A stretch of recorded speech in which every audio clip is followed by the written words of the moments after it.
Welcome, everybody, to tonight's wellness webinar. This is Barbara Lagoni, and tonight I am joined by Dr. Steve Chaney, our resident biochemist, professor emeritus now of the Medical School of the University of North Carolina, and Hannah Sharapan. And we're going to be discussing tonight smart heart solutions and zeroing in particular on understanding blood pressure and arterial health. So we have some wonderful new information for you, but first maybe a little background. Heart disease is still our major health concern. It's still the leading cause of death in this country, with 3/4 of a million people will have a heart attack this year, one every 45 seconds. Half of those folks are going to be under age 65, and more than 500,000 people will die, one every minute. The first symptom for many folks is sudden death, especially true for women. And some survivors will survive, but they will never fully recover. And so quality of life will never be the same. And so we want to really take this heart disease very seriously. And in particular, to understand atherosclerosis, or coronary heart disease, where we get a buildup of fatty plaque in our arteries. That's often related to the LDL, the bad cholesterol that can build up in our arteries, and then if it gets oxidized, that can turn to plaque. And it can be a direct cause of heart attacks and strokes. That's the number one killer, more than 500,000 heart attacks a year.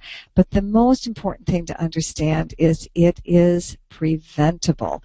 I really like the way you had the recommendations flipping around there, Professor. Very nice. So we get your attention. So here's the important thing, is that the recommendations that we can make for prevention have to do with the diet and our lifestyle first. Let's try the natural things before we reach for medications, because all medications have toxic side effects. So that's atherosclerosis. And the other concern is congestive heart failure, which is caused by a weakening of our heart muscle. And the symptoms for that are weakness and breathlessness, water retention, because the heart isn't pumping the fluids through the body properly. And this often occurs later in life. And you will hear us talking tonight about coenzyme Q10. The Shaklee product is called CoQ Heart, and it's very important for addressing both of those issues. So, Professor, you want to talk to us about strokes? Okay, and again, it's equally staggering. It's not up there with heart disease, or actually it's lumped in. It's part of what we'd call heart disease. But 800,000 or thereabouts are going to have a stroke this year. That's one every 40 seconds. So 130,000 are going to die, and then again, that'll be their first symptom. They're going to drop dead, and that's about one every 4 minutes. So that's bad enough. But if you think about the long-term problems that come with that, that's even worse, because stroke is one of the most debilitating type of diseases to try and recover from. Many people never fully recover. And, it's not just a few people who are at risk. When we think about it, it's pretty staggering. High blood pressure is one of the major causes of stroke, and 1/3 of the population have hypertension. And that's just the beginning. Another 1/3 of the population is pre-hypertension, which means that their blood pressure isn't what you classify as hypertension, high blood pressure yet, but it's getting close. Their doctors have probably warned them, if they've been to their doctor, that they need to do something to get that under control, or they're going to have to be medicated. But here's the real problem. Almost half Americans don't, have their high blood pressure under control. A lot of them don't even know they have high blood pressure because they haven't been to the doctor on a regular basis. And high blood pressure is a silent killer.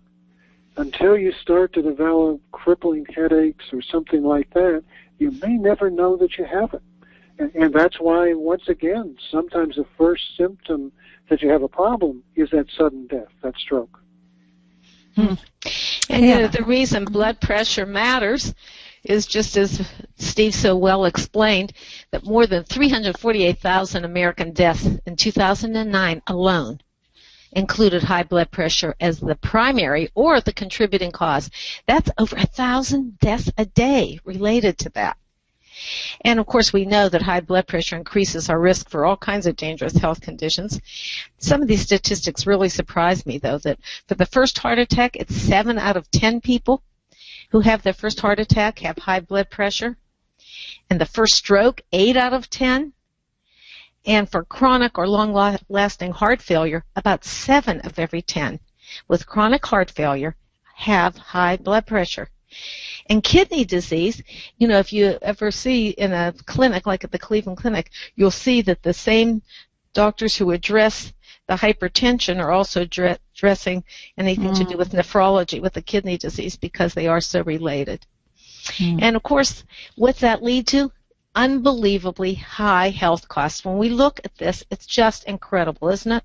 To see that we can be that unhealthy a nation in a lot of ways, to have such high costs, over $200 million just on heart disease alone, and hypertension, strokes, the other cardiovascular disease, and so on. Now, on the other side, the converse side, which is really a positive thing, can you imagine what might happen to health care costs, and therefore maybe health care insurance, if we were to turn around and work on prevention and bring down these figures? That could be really awesome, couldn't it? And certainly we want to do everything we can for prevention anyhow. Very right? good. Yeah, don't good. you think? Yeah. Well, so that means it would be a good idea for us to understand our blood pressure numbers. And interesting that the traditional normal blood pressure is 120/80. You've probably all heard that.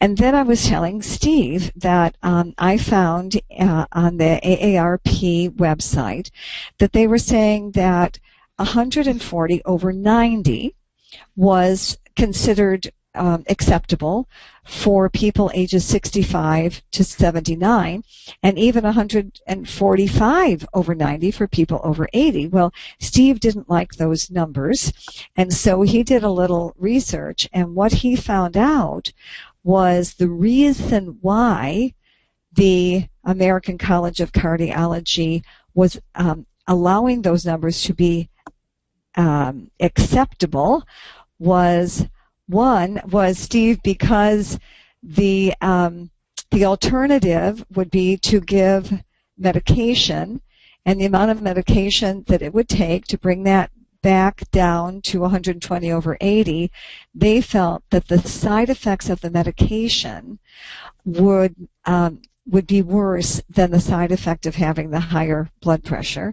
And then you want to share what the other reason was that they... Well, the other reason is that they're making the assumption, because it is the norm, that our arteries are going to get stiffer as we get older, and so it's going to require higher blood pressure to pump the blood through the stiffer arteries. I mean, that's the whole cause of the high blood pressure to begin with. The heart just has to work harder to pump blood through those stiff arteries. But what we're going to learn is that may not be inevitable. There are things we can do. And one of the reasons that they were so concerned about the side effects of blood pressure medication is I just hopped on the internet and grabbed very commonly prescribed blood pressure medication, and look at all the side effects. And this isn't all of them. These are just as many as I could fit on the slide. The most common being blurred vision, cloudy urine, confusion, a decrease in urine output or decrease in urine concentrating ability, dizziness, faintness, lightheadedness, especially when getting up from a seated or lying position, sweating, unusual tiredness or weakness, and then worse things, that went into, chest pains and chills and difficulty breathing and so on. And so I guess the point that we just want to make is the one that we made on the earlier slide, is that whenever we can find a natural solution to getting and staying healthy, let's always try that first before we reach for medications, because all drugs have toxic side effects. So we always look for the natural approach first. So, Steve, you want to tell us a little bit about what healthy blood vessels look like and what happens when they begin to get damaged? Okay, so this is just the upper picture there is an artist's rendition of what a healthy blood vessel looks like, and what I've done is in the bottom there made it in cartoon form. You have the tube, which is the artery itself. The inside is called the lumen, but we refer to the wall of the artery as endothelium. So that's very important. The health of that endothelium is extremely important. And then surrounding that, there's a little bit of space, and then we get the smooth muscle cells. And they're what, give that little bit of sometimes general contraction to help, to keep the, but they help keep the blood vessels in their, they help keep them in their sort of their normal configuration. They are, I guess, sort of the structural cage, if you think of it, for the blood vessels that keep them from just bleeding out and doing crazy things. So that's kind of what, just an artist rendition of what what a healthy artery looks like. So really, there are two things that can happen. And again, this is very simplistic, but if we think of hypertension, that's caused by, in part, the endothelium is becoming more rigid, but also it's caused by a contraction of the smooth muscle cells. So now we've decreased the size of that blood vessel.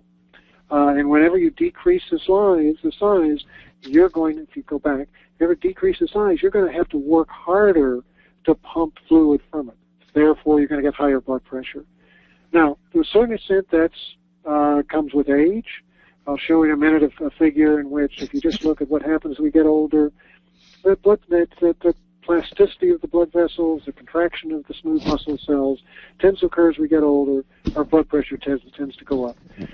That we can't necessarily control, but there are a lot of things we can. The kinds of fat we eat, saturated and trans fats, diets that are low in fruits and vegetables because you're not getting the antioxidants, the polyphenols, those sorts of things you need. Excess sodium, lack of exercise. There are a number of other things that can go into this, but those are some of the key factors that lead to that. Now, one of the things we've learned in recent years, and we'll talk more about that in a minute, is nitric oxide is, we think of it as a gas, but it's something that's actually made in the endothelium, and it relaxes those smooth muscle cells. So if we can keep the synthesis of nitric oxide robust, we can prevent that contraction. Antioxidants, because they protect the nitric oxide, they also help protect the endothelial lining, and omega-3s because they increase the elasticity of the arterial wall. And again, that's very important because if you're going to pump fluid through that vessel, you want something that'll give a little bit. You don't want something that's very rigid. So, those are things that we can do for that narrowing of the artery. Now, the other problem is what we call atherosclerosis. And again, this is just very, very general, but here is where we actually get the buildup of a plaque inside the artery. Some of that's caused by deposits of cholesterol and fat. Some of that is caused by actually the inflammation that results from the cholesterol deposits actually stimulates the smooth muscle cells to divide. And they also start to invade that artery. But the net result is you get a very narrowed space in there, and when you form a blood clot, because that same inflammation can increase the risk of the clot formation, that can easily lodge there and stop blood flow. And if that's in the heart, it causes a heart attack. If it's in the brain, it can cause a stroke. So again, the causes here are inflammation, oxidative damage. Obesity is a big risk factor for that. High blood pressure, high cholesterol, the bad fats, and here we're talking about the trans fats, the saturated fats, but also omega-6 to a certain degree. Poor diet, lack of fresh fruits and vegetables, lack of fiber, all of these things play an important, lack of exercise, and amino acid byproduct called homocysteine. Those are all things that are involved in the process. And if we think about preventing that, can that not show up here? Yeah, here it comes. There we go. They were talking about the antioxidants. Partly that's to protect the endothelial lining. Partly that's to prevent the LDL cholesterol from becoming oxidized, so that helps to reduce the deposits of that.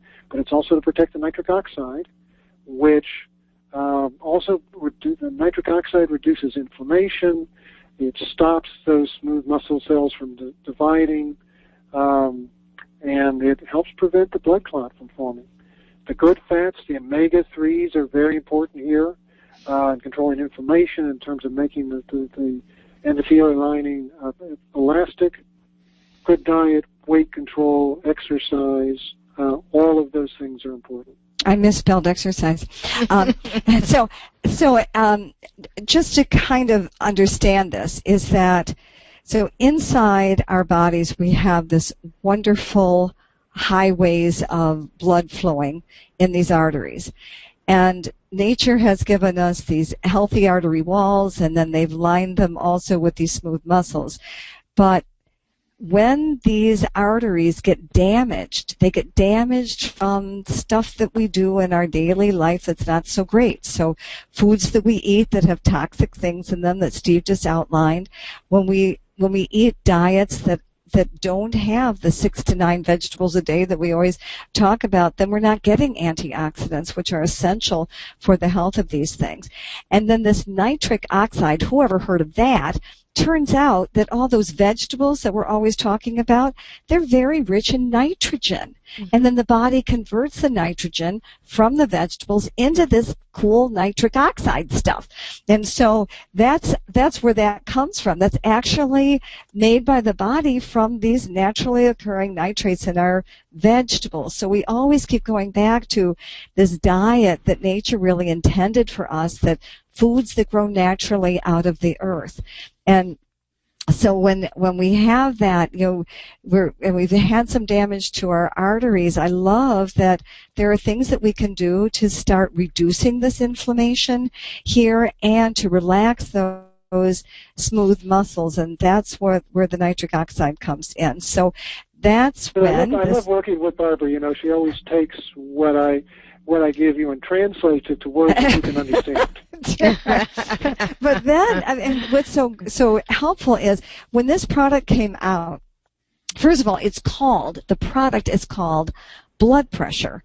And nobody knew what to do with it and what it was for, because we'll show you in a minute the way that the company presented it to us, that it was for people with already normal blood pressure. We had no idea what that meant. And so what Steve pointed out that I think was just so helpful that we just went through is that this nitric oxide is very beneficial in the body, and it keeps the arteries open. Well, whenever we do that, we're keeping oxygen and nutrients flowing to these major parts of our body and our major organs, like the heart and the brain and the liver and the kidney and all those major things. But 2/3 of the population are not in a healthy place with their blood pressure. And so, because it never occurred to me to take a look seriously at this product when it came out, because I thought, well, I don't have high blood pressure. Well, guess what? One of the first things that we did, and I would really recommend this to folks, is you can go to your local drugstore, and I gotta tell you, I am never in a drugstore. I don't even know where things are in a drugstore unless I, go in there to get cat food or something. And they have these blood pressure monitors, and it's very important. We all should have them, because you can get high blood pressure at any age, but the older you get, the more likely you are to have that blood pressure going up. And so this is important that we understand this product. So let's discuss it. Whose slide is this? Steve? Oh, this is mine. Okay. It was that this blood pressure product does two really important things. It promotes blood circulation, and it helps relax those smooth muscle cells that Steve just showed us so that they're not squeezing our arteries, and that's making the blood pressure go up. So that's why it's keeping arteries healthy and free flowing. Okay? Good. Steve, I know you love graphs. Well, this one I actually got from the American Heart Association and American Stroke Association. And so this really speaks to the what does help support already healthy blood pressure mean. And, you know, one of the things that I think we need to realize, and I talked about the age-related increase in blood pressure, this graph is showing systolic blood pressure. The average is the center line. The highest range they normally see is the red line. The lowest range is the bottom line there. This is all systolic blood pressure. And the important point here is that normally increases almost 1 point per year once you're over age 40. Now, I will say that that's not inevitable. I'm 70 years old. When I went in for my last physical a year ago, my blood pressure was 100 over 59. And yes, my blood pressure is increasing with age like everybody else's. This was the first time it had been to 100. But I'm not even on that chart. And wait a minute, your top number was only 100? That is what you said, right? Your top number was only 100? The systolic was only 100. Wow. And then Susie hasn't got to 100 yet. Oh, for heaven's sakes. You know, but that's what you can do with diet, lifestyle supplementation. But, you know, for most people, that's not the picture. Blood pressure is normally increasing. Let's go to the next slide. Mm-hmm. Oh, good, another chart. This is another chart. I know. Again, from the American Heart Association, so I didn't make this up. But this one talks about the prevalence of high blood pressure. And if you look when you're age 35 to 44, you know, it's not much of a problem. There are only 24% of guys and 17% of women who have high blood pressure. 45 to 54, it's 37, 34, 55 to 60. Yeah, it's going up, and by the time you're over 75, 72% of guys and 80% of women have high blood pressure, which means that almost everybody develops high blood pressure at some point. Every year, people are going from normal blood pressure to pre-hypertensive. And some people are going from pre-hypertension to hypertension, high blood pressure. Every single year, people are making those transitions. So when we talk about maintaining blood pressure that's already normal, the question that we really should be asking when you look at a chart like this, what if you could delay that increase by even 5 to 10 years? What would that mean in terms of your risk? Well, you'd lower your risk. Yeah, you'd lower your risk for strokes and heart attacks. Right. Good. Okay, good. Okay. This one looks like mine as well. So, Bob talked about the nitrates. Now, they're found in lots of fruits and vegetables. It turns out that beetroots, which is the part that most of us eat, although the beet greens are delicious if you've never had them, but the beetroots, the spinach powder, and the spinach, you know, these are great sources of nitrates. And in the body, they're converted to this nitric oxide. That helps reduce inflammation and the lining of the blood vessels. It helps to relax those smooth muscle cells. It helps prevent them from proliferating, invading, constricting the arteries. It helps prevent platelet aggregation. So basically what it does is it keeps our blood vessels, our arteries, clear and free-flowing so that we're reducing that risk of atherosclerosis, we're reducing that risk of high blood pressure. Steve, before you go on, I'm wondering if you could help clarify for everyone. A lot of us who have been into health and nutrition for a while have learned that nitrates in cured meats and things like that, and processed foods, to avoid those because they can be carcinogenic. Can you please explain to them the difference? Right, and this is two competing reactions that can go on in your stomach and in your intestine. The first is if you're just eating the cured meats, the meats with nitrates and that sort of thing in them, you're getting amino acids and you're getting nitrates.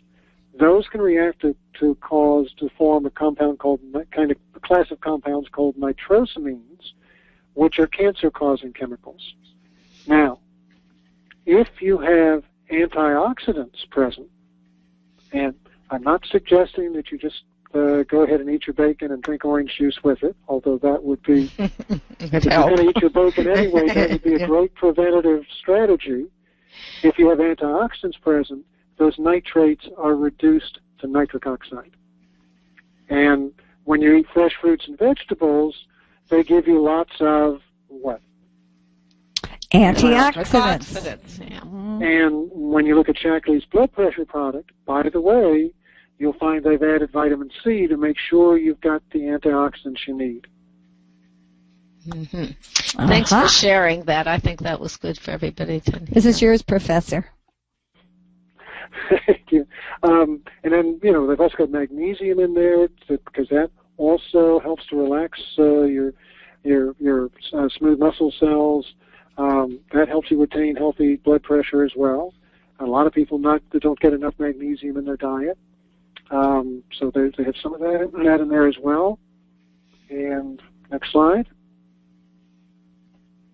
And then they also have quercetin and grapeseed extract. That's for the polyphenols because those also work to support vascular health. And that basically we're talking about that endothelial line and keeping your just other nutrients in there to help keep your arteries young and healthy. Very good. And so just to review, when you increase the blood circulation, you increase the blood that's now carrying oxygen and nutrients into our cells and carrying toxins and cellular waste away. That's good for the brain. It's good for muscles. And Steve, you were telling me about this, that there are products on the market that are marketed to athletes to improve athletic performance because they are made from products that break down into nitric oxide. Yeah, so arginine and citrulline. Arginine is the substrate for an enzyme. Do we still have that slide in there where I show the two pathways? The two pathways? I wouldn't have taken it out, Professor. The nitric oxide and the nitrate to nitric oxide. Well, never mind. I don't think it's there. Well, if we find it, it'll be a pleasant surprise. Okay. That'll be a pleasant surprise. Yes, I don't know where it is. I don't think it is. Get deleted in the editing, but that's okay. There's an enzyme called nitric oxide synthase that takes arginine, a naturally occurring amino acid, and converts it to nitric oxide. That was discovered, I think, 15, 20 years ago. That was worth a Nobel Prize once they realized all the things that nitric oxide could do. And so arginine has been used for years as a source of nitric oxide, and that improves blood flow. It's only in recent years that scientists have discovered this other pathway, that just simple reduction of nitrates can also give you nitric oxide. And there's certain advantages to that because that is a slower process, and you tend to avoid some of the side effects that come from, producing that nitric oxide very quickly. And so also maybe related to helping to prevent erectile dysfunction, because that's something that's also what those drugs do is to improve circulation and then helps lower blood pressure. So all the news is good. Okay, Hannah. Well, who will want Shackley blood pressure? Well, after listening to the professor tonight, I think we're probably all going to go grab that bottle. But, seriously, I think that it just makes sense. If you want to maintain normal blood pressure as long as possible, and you're looking to improve your blood pressure or, again, just prevention, or if you're looking because you want to maintain a healthy weight, and, of course, not smoking is certainly going to help with the blood pressure for sure, as does increasing exercise. And increasing our fresh fruits and vegetables, it's just so valuable if we can ever get ourselves up to the 6 to 9 vegetables a day. What a difference that can make, too.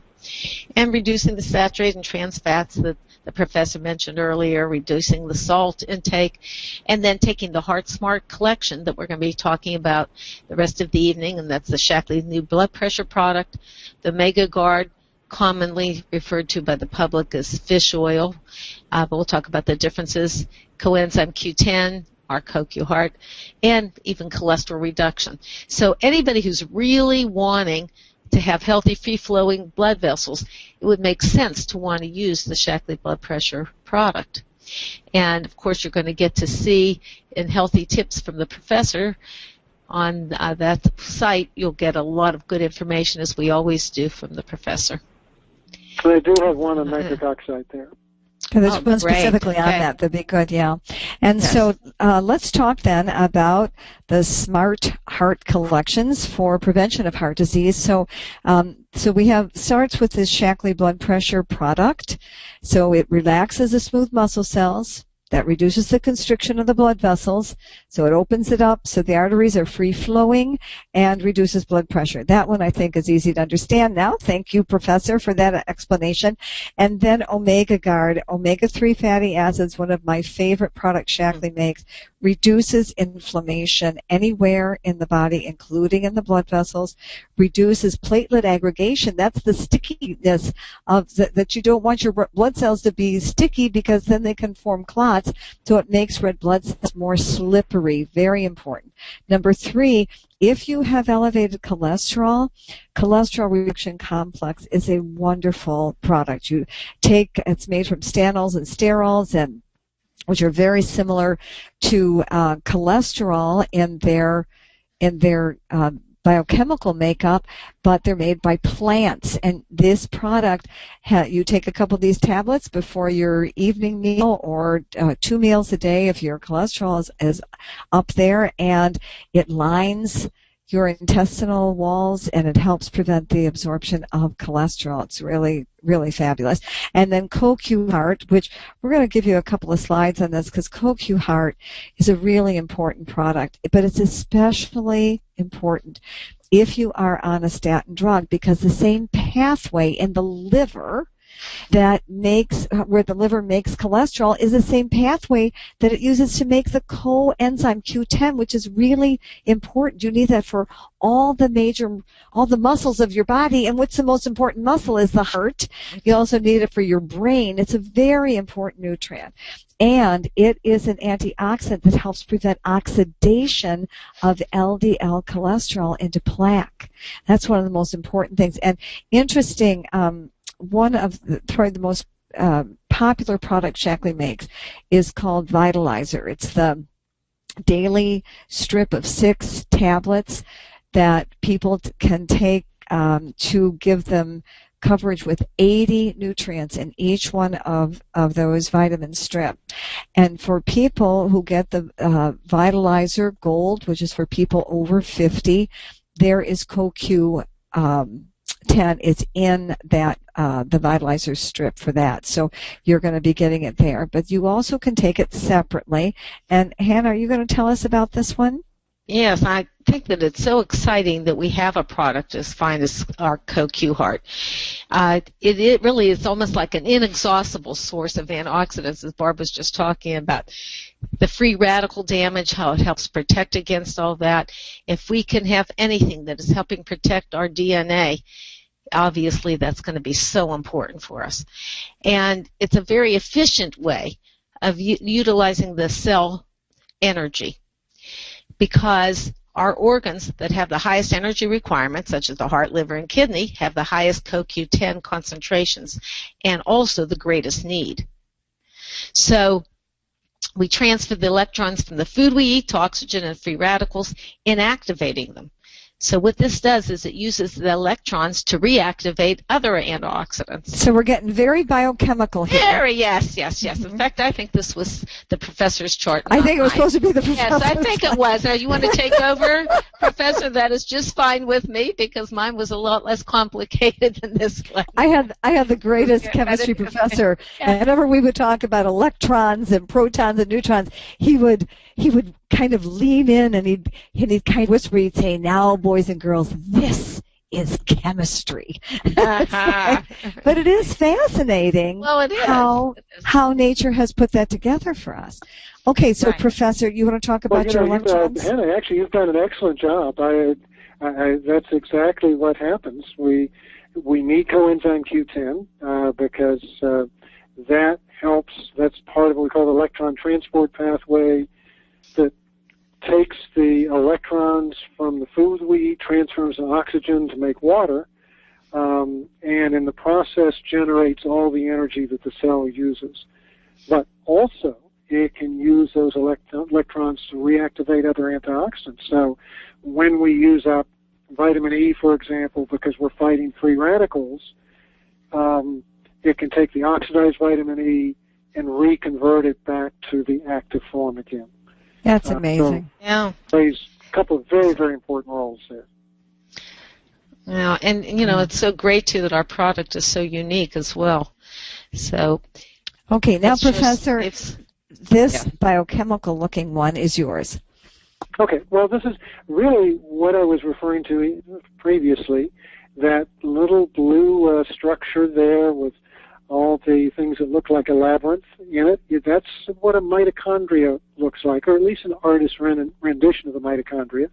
And the mitochondria are the power packs of our cells.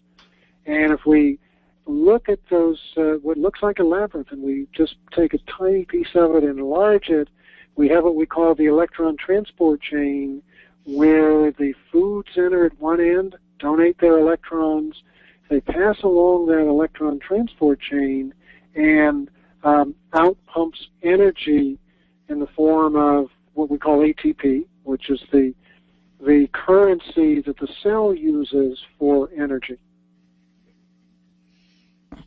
Aha. And Okay. interesting that CoQ10 are associated with some of these conditions in the body that are caused from free radical production, which I had not seen that before. No, Parkinson's, cancer, arthritis, autoimmune conditions, neurodegenerative conditions, all would benefit from CoQ10. Cool. Yes. Oh, okay, Hannah. Well, people over 50, especially postmenopausal women, the ability to make CoQ10 actually has declined. It does so with age, and it really peaks at about age 20, that young, and then may be associated not only with age, but it may be low in people with, as Barb just mentioned, about cancer, certain genetic disorders, even diabetes, heart conditions, HIV, AIDS, various forms of muscular dystrophy, Parkinson's. I mean, it's absolutely amazing that has such an effect in so much of the body's function. And the people on statin drugs and other medications, really the coenzyme Q10 becomes even more important for them because it interrupts the pathway in the liver that produces it. And I remember actually hearing a few years back that it was being considered to even put that on the literature if anybody was on a statin drug. And I think that would be really wise. I know many cardiologists do recommend that. And, of course, there's some evidence to support that it might even help with high blood pressure and heart failure. We have had people that have reported that to us. And this is what I think is really exciting, too, is some of the areas that I didn't even know it could be related to. Like it may even have a beneficial effect for people with eye diseases, chest pain caused by exercise, asthma, chronic fatigue, high cholesterol. Of course, that would make more common sense, but the others, how exciting that would be, as well as the treatment of chemotherapy, the side effects that it causes in children that could actually help with that. Isn't that awesome? So when we talk about the superior bioavailability of Shaklee products, we're really, really proud of that effect. And if you look at this compared to the other products on the market, we are 500% more effective than dry powder preparations, 333% than soft gel preparations, and 33% more than even the leading enhanced soft gel preparations. And one of the things that we have as one of the proprietary part of our product is the resveratrol, that ingredient that's found in red wine and in grape juice. And of course, when we say about the French paradox, we all know that the French have a diet high in cheeses and fats and pastries, and yet they have a lot of red wine in their diet as well. So, of course, it's much healthier to do it the way we're recommending a healthy diet, and having things like our Vivix and Shackley CoQ Heart is a healthier way of preventing. Because one of the things we want to prevent is that LDL, which is the bad cholesterol, causing it to oxidize, which turns it to plaque. And one of the things that, as I understand it, the CoQ Heart can do is help prevent that oxidation. It also helps relax those blood vessels that the professor was talking about tonight, that is so important in helping prevent clots from forming. And I thought this was very interesting. We talk about the Shackley difference and our safety and quality. You know, every Shackley product, every capsule and every bottle has the exact same amounts. It's a standardized quality product at all times. And in 2004 laboratory analysis by ConsumerLab.com, they looked at various CoQ10 products on the market, and they discovered, as they have in many other products as well, by the way, that they did not all contain the quantity identified on the product label. So just because a product said that it has X amount of CoQ10, the ingredients, does not mean that each capsule did. In fact, the variance was as much as 75% of the stated dose, up to a 75% excess over and above what they said was in there. So Todd Cooperman, who is the president of ConsumerLab.com, said that when a patient can go from 0 dose to 175% of the dose just by switching brands, there's potential for a real problem. That's right. And that's one of the things I love about having the confidence that we can on our products be safe. So let's talk also about the omega-3 fatty acids. Barb mentioned about that being as part of a healthy heart program. And our Shackley Omega Guard is ultra-pure, pharmaceutical grade. Very exciting to me that through the special process that they put it through, how they eliminate so many toxins from the PCBs and lead and mercury and dioxins and all kind of the other contaminants that you can find in other fish oil products. And it has been talked about in all kinds of literature and in many, many studies about the omega-3s reducing the risk of heart disease and stroke, but also helping improve things like eczema, colitis, and Crohn's disease, arthritis, MS, psoriasis, migraines. It even reduces the C-reactive protein that we want to keep very low in the body. And, you know, isn't it interesting? What are those? Most of those are because of inflammation. So it's a very powerful anti-inflammatory in a natural way. It's even important for the brain as well as eyes and joints, and helps ADD and ADHD, memory loss, depression. I mean, I think those of us who have been in Shackley a while have many, many testimonies of the results people experience when they start to use these products. And one of the things that they do is the professor was talking about the stickiness of the blood and clumping together, which can cause heart attacks or strokes. Well, one of the things that the omega-3s does is it makes those red blood cells more in layman terms, like we can understand, slippery, so it helps reduce that risk of plaque and blood clots forming. And it can, many times lowers triglycerides and blood pressure as well.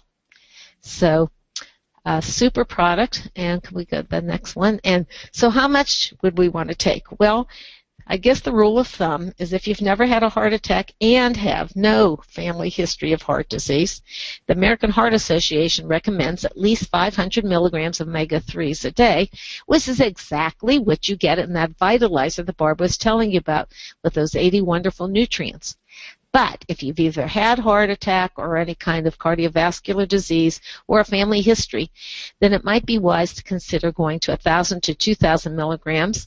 That is recommended, so you just add 3 to 6 more a day. And, you know, I think that not only safe, but very prudent to do so, and just can only give you great results because, remember, we're not talking side effects because we're not talking drugs. We're talking just healthy nutritional supplements. And the same thing about cholesterol reduction complex, which rounds out that heart program. And remember, Barb was telling you about the plant stanols and sterols that are found in fruits and vegetables and plants and grains. And they actually have a similar structure to cholesterol. So when taken with a meal, they line the intestinal wall, and it's almost, the way I understand it, kind of trick the body, and so it helps prevent cholesterol from being absorbed into the bloodstream. And it's actually clinically proven with more than 80 studies, and that's why the FDA actually, there are 5 approved claims about what this can do to help with a healthy diet and keeping down the cholesterol levels and lowering the LDL, the bad cholesterol, and yet having that good, healthy response like Barb's going to tell you about when she explains these wonderful heart collections. So this is our summary slide, just to give you an idea of starting places for people who want to start being proactive. As Steve said, it's important to understand that unless we are actively practicing prevention, we're really working at our diet, at exercise, and adding a few supplements so that we can reverse that trend of the steadily rising blood pressure as we age. And so one collection is called the Smart Heart Blood Pressure Collection, which is the Shackley Blood Pressure Product plus Omega and CoQ Heart.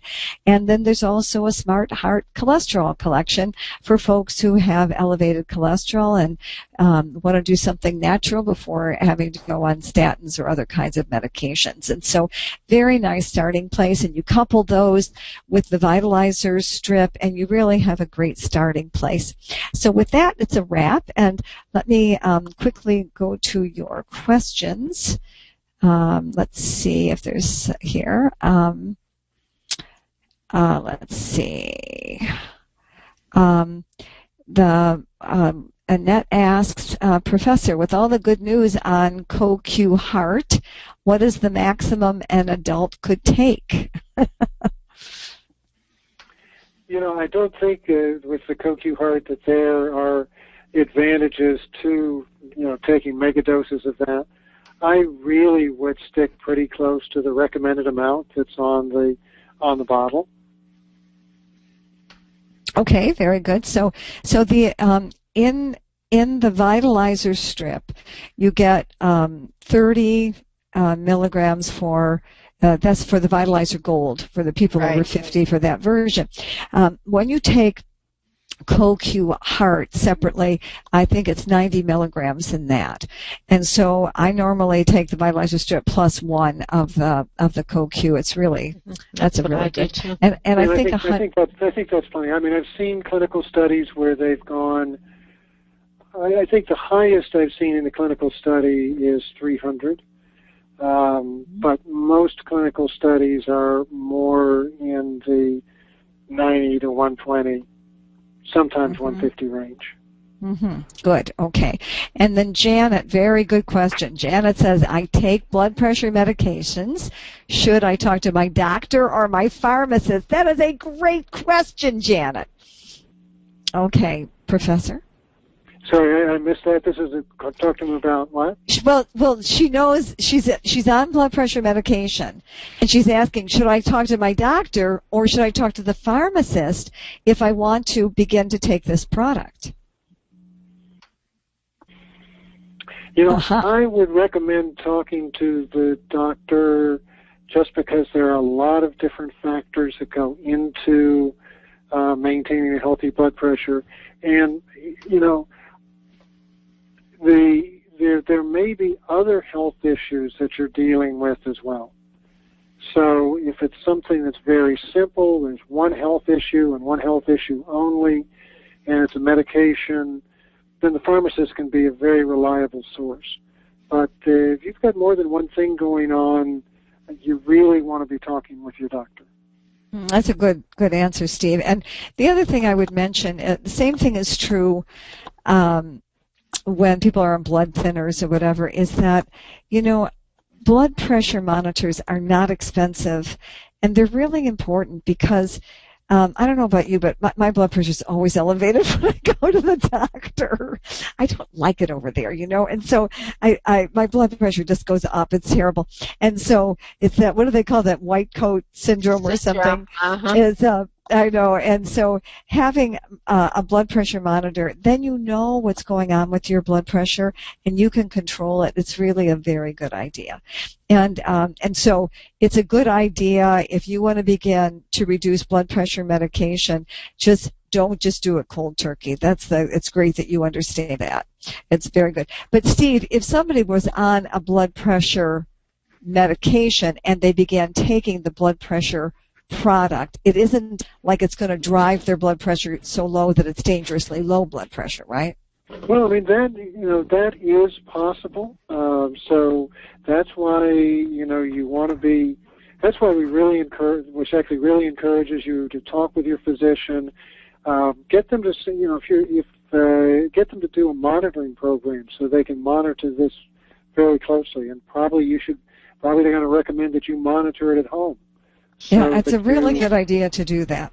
And, maybe they're going to discover that if the blood pressure does start dropping, they'll be able to reduce medication, too. Yeah, and that's the ideal. That's the ideal. Right. And there are many physicians who are willing to do that. There are others that may not be, but, again, many physicians are willing to do that.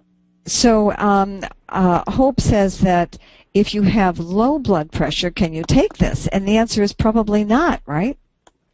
Well, that's actually an interesting question. I would be very cautious taking it if you have low blood pressure. But we have to understand that the elevated blood pressure comes usually from the constriction of your blood vessels. So if you have low blood pressure, you probably don't have constriction of your blood vessels to begin with. So I don't think it's an automatic, everybody who has low blood pressure would, their blood pressure would go dangerously low with this. But I would be very, very cautious. Get that blood pressure monitor. Make sure that you know what's happening. That's good.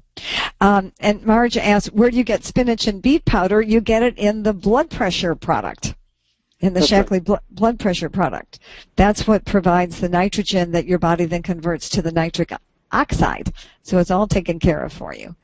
Let's see. It was kind of interesting. We were doing one of our calls, around the 180 Lifestyle program, and one of the gals on the call who had high blood pressure said her daughter had recommended this beet juice blended drink for her, and I had to bite my tongue because I knew they were coming out with the blood pressure. Oh. But, and you said, you poor thing, having to choke that down, right? Okay, so Linda asked, she's heard people talk about blood pressure being too low. What would be considered too low? Well, if yours is 100 over what? What did you say the bottom number 100 is? over 56. Now, again, you have to understand that blood pressure is relative. So for some people, if you go below 100 systolic, that can be a problem, and you can become dizzy and that sort of thing. But if that is normal for you, it's fine. You're not dizzy. So Suzanne, for years until her physician got used to it, she'd go into the office. They do the blood pressure, and they'd say, "Oh gosh, you're gonna collapse on the spot here," because her blood pressure runs like 80 over. I have never heard anybody have blood pressure that low. Oh, well, you're an anomaly.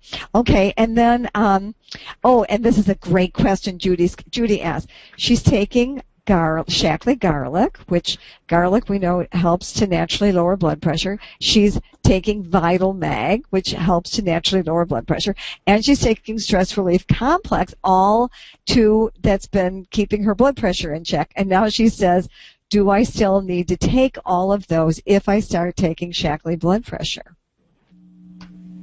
Answer is, it depends. The answer is, and again, there are two answers here. One has to do with price, and the other has to do with your health goals. So if blood pressure is your primary health goal, then I would work the Shaklee blood pressure into your regimen, and maybe try going off one or two of those other things. And just, again, as Barb says, get a blood pressure monitor your blood pressure, make sure it's still where you want it to be. Now, we have to understand that every one of those products that you mentioned have other health benefits. Right. So, again... That's what I was just going to say, is I'm going to take garlic anyway. Me too. You don't get mosquito bites when you take garlic. Anybody notice that? Mm-hmm. No, it's great. I guess I'm not taking enough garlic. Well, listen, you got to come here to learn this stuff, Steve. Okay, and magnesium is very good for things. So I know but there is magnesium in the blood pressure product. Right. So you might be able to trade that one off. But anyway, well, you know what, Judy? If you try it, then just tell us what you find out. But just monitor it. Okay. Oh, thank you, everybody. We're getting, let's see, any other words could be using, she felt terrible and no energy, a reason for that. Let's see. Customer has low blood pressure and when began using, she felt terrible and no energy, a reason for that. Would she begin using the new blood pressure product? And she already had low blood pressure? I would assume. And so that would be a case where you would say, okay, that wouldn't be a good product for her. You tried it, it's not working. Now, I would prefer, if somebody has low blood pressure, that they not just go on how they feel. And let's really go back and reiterate what you said earlier, Bob. There are too many people in this country that have no idea what their blood pressure is. Some of them have elevated blood pressure. They're in danger. They need to know that. Some of them may have low blood pressure. Maybe that explains some of the lack of energy, dizziness, things like that they're experiencing. And so we should be monitoring our blood pressure on a regular basis. And then when something like the Shaklee blood pressure product comes along, you can easily see if it's taking you in the direction you want to go, or if it's taking you in a direction you don't want to go. There's a great question here from Carrie, and she says, do you think it could help with varicose veins? Now, if it helps with varicose veins, Gary, we're going to sell a ton of this stuff. Holy cow.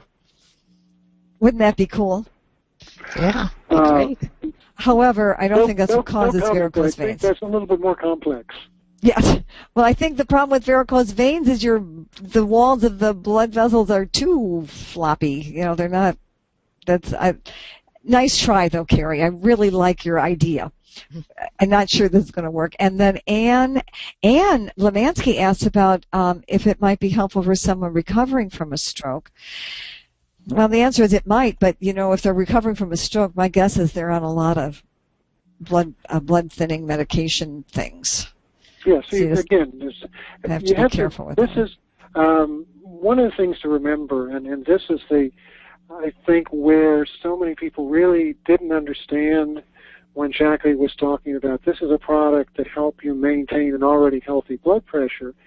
If you have somebody that has high blood pressure or has had a stroke and they're on medications, you really have to work with their physician. You might say, oh, they're the ones that really need this product. And yes, they probably do, but you've got to work closely with the physician because of the other medications that they're on. Yeah, it gets complicated. So that's why I really emphasize this natural increase in blood pressure as we age. And the point being, there are a lot of people with pre-hypertension. Their blood pressure is a little bit high, and if they don't do something, they're going to go into hypertension. They're going to have to get on drugs. But right now, they're not on drugs. And you can delay that progression. You can help them delay that progression. Mm-hmm. And there's some people who haven't even quite got to pre-hypertension yet, but still want to keep their arteries clean and free-flowing so that they don't, become part of that 80% of the population with high blood pressure. So I think we need to think of our natural market as all of those people who want to prevent the problems from occurring rather than the ones who already had the problems. Yes, great. Oh gosh, I'm reading all these wonderful comments and questions. We will be we will be revisiting this one. Thank you all for joining us tonight. There were a lot of folks on the call. And thank you, Professor, as always. This is really helpful to understand. This is a really good product. So thanks, everybody. Thank you, Hannah. And we'll see you all next week. And we'll be talking about brain health and mind works. And our topic is the mind you save may be your own. So tune in with us, same time, same station. See you all then. Bye-bye. Bye. Thank you Bye. all.